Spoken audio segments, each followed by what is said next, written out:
The Police Are Blundering in the Dark is a 1975 giallo disguised as a Eurocrime film from director Helia Colombo. The movie opens with some bloody scissors. Uh-oh, already I'm getting Gore and Venice flashbacks. After an overlong credit sequence, we see a woman in a tiny car driving down the road. She gets a flat tire and pulls over. Well, she doesn't pull over as much as she parks in the middle of the road. As luck would have it, there's a guy there who offers to help. As bad luck would have it, he's the Scissor Man! Ma cos'è? She runs into the woods to the sound of bongos. She hides behind a tree, but the guy catches up and stabs her to death. Meanwhile, Alberto's reading the paper. There's the title of the film. A bus pulls up to the stop. Hello, ma'am. Yes, the nunsploitation film is that way. He's there to pick up this model, Lucia, who's wearing a jacket made out of the finest Muppet skins. He's taking her to this mansion so she can model? No! She's gonna be a sexy maid. That night, another model is leaving the mansion and heading into town. Why is everyone driving in tiny cars? The doctor's talking to Lucia about how this house is furnished in the finest of smut posters. The model's driving into town and lamenting about how she can't see anything. What, is she driving in the abyss? Lucia is trying to get some water for the flowers, but Alberto tells her she can go to bed, and he'll take care of it. You want to water the flowers? Fine, you bastard! Meanwhile, young Gene Shalit is working on his art. His niece Sarah is helping him out. The model arrives at a local bar because her car broke down. She calls Giorgio to tell her that she's stranded. The model seems to have attracted the attention of Lenny.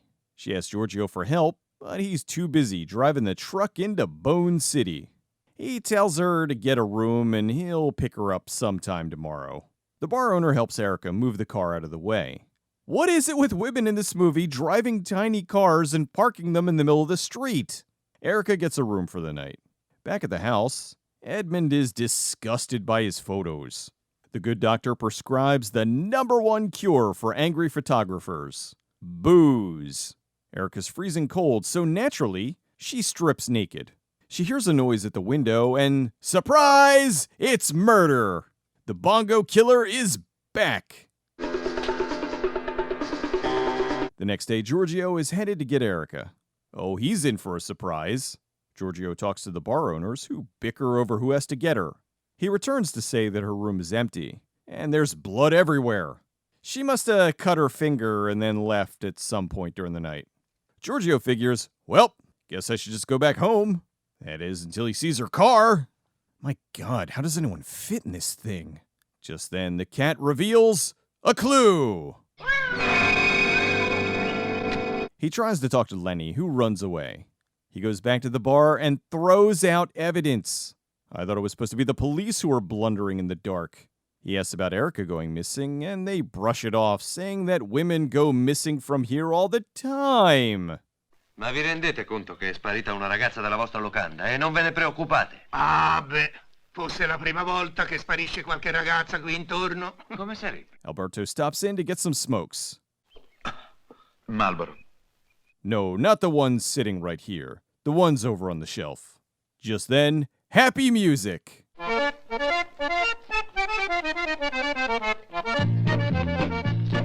We then get an extended dance number. What does this movie think it is, Bollywood?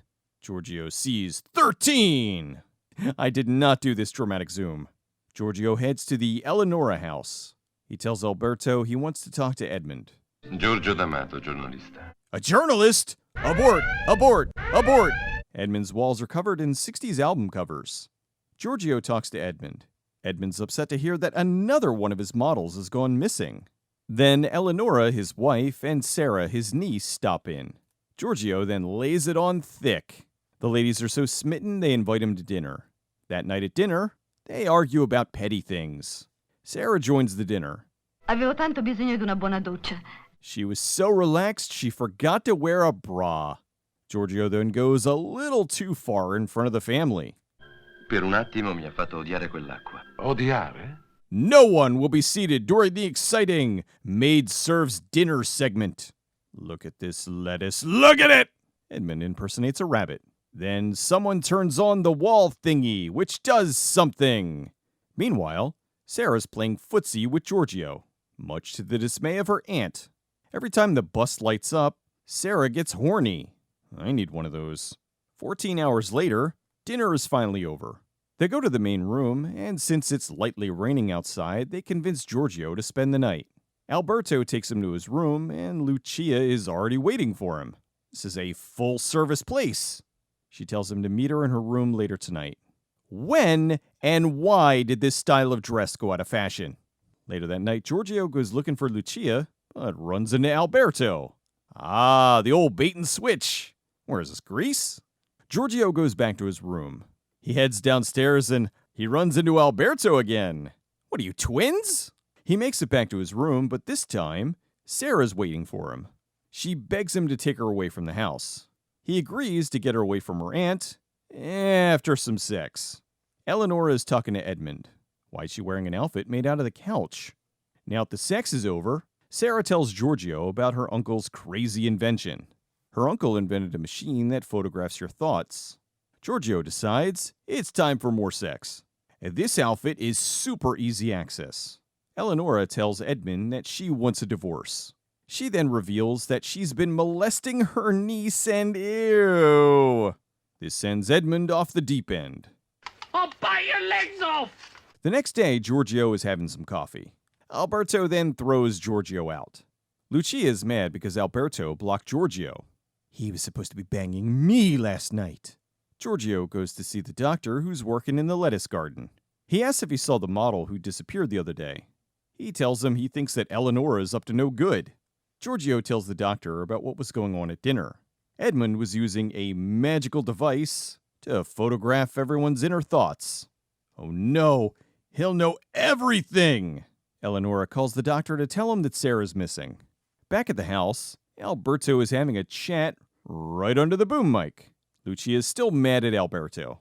Since she couldn't have sex with Giorgio, she decides to have sex with Lenny. Meanwhile, Edmund's psychedelic soundscapes. Oh man, this is going to be lit. Can't wait to play this at Saturday's rave. Alberto goes to another doctor who tells him that someone has erotomania. He tells him that the hornier this person gets, the more dangerous they become. Edmund then uses his horny machine to make Lucia take a long shower. Lucia is packing to leave when she's stabbed by the bongo killer. She falls over dead into the tub, which is very convenient for a quick cleanup. Back in Edmund's recording booth, linoleum tiles aren't really the best for soundproofing. I've done it! I've written the worst song ever! I know it's up for me. Edmund's fiddling around with buttons and switches when he realizes that Alberto is evil or something. He goes into the living room and finds the doctor with Lucia's body. But of course he's not the killer, that's too obvious. Or is it? Yep, the doctor's the killer. He's been killing these models for reasons, and then plants their bodies in the lettuce garden. Alberto scares off the doctor and he runs. He shoots him before he gets away, and he lands right in the wheat thresher. Well, that takes care of that then. Finally, an hour and 22 minutes into the film, the police show up, after the killer is revealed and dead. I fail to see how they'll be blundering in the dark now. Alberto explains that the doctor had this weird sexual condition that made him crazy. Yep, too much horny. We then find out that Alberto is really a private investigator. So he then calls out the police who haven't been able to solve these murders, and he figured it out for them. Edmund then decides to donate his photography machine to science. And Lenny sits in the garden and laughs. Ho ho ho! We have fun! The movie then ends with some airplane stock footage for some reason. The Police Are Blundering in the Dark was directed by Helia Colombo. This was a pseudonym used by Italian composer Helio Pasquale Palumbo. He was originally a TV director who went into music composition. At the time, giallo films were making big money at the box office, and he wanted to try and replicate that. Seeing an opportunity to cash in on the giallo craze, he decided to write and direct his first film. To keep the budget low, the movie was filled with mostly unknown Italian actors. The movie was shot in Tuscany, Italy, in 1972 as The Lettuce Garden. For some unknown reasons, possibly financial, the movie wasn't released until 1975. In that time, giallo films had lost their popularity and were replaced by polizioteschi, a subgenre of European crime films. They're often action or mystery films involving the police, who are seen as both good and bad, depending on the movie. They changed the name to The Police Are Blundering in the Dark to try to capitalize on this new trend. The movie did incredibly poor in its theatrical run, and Colombo returned to composing music, making this his only film credit. He died in 2004 in Rome, Italy, at the age of 71. The Police Are Blundering in the Dark is a weird giallo, which is funny to say because giallos are already weird. It's got all the trappings: pretty women being murdered, a mystery, a killer using an unusual weapon, and a magical device, and makes no sense. It's not a particularly good-looking film, unlike most giallos, probably due to the director's inexperience. The story also doesn't make a lot of sense for probably the same reason. After rewatching the movie a few times, I think we're supposed to get that the unnamed guy who I called Lenny was really the killer. Edmund's horny machine filled him with the urge to kill. This is also showcased at the end where he's laughing in the lettuce garden. It's supposed to be this big whoa reveal moment, but instead it's just a big huh? Although really, the killer is clearly this stuntman. The Police Are Blundering in the Dark is actually a better title than The Lettuce Garden, which is something that's barely even mentioned until the end. Overall, it's a wacky movie where pretty women in tiny cars get murdered by a prototype scissor man. I think I'll stick to Clock Tower.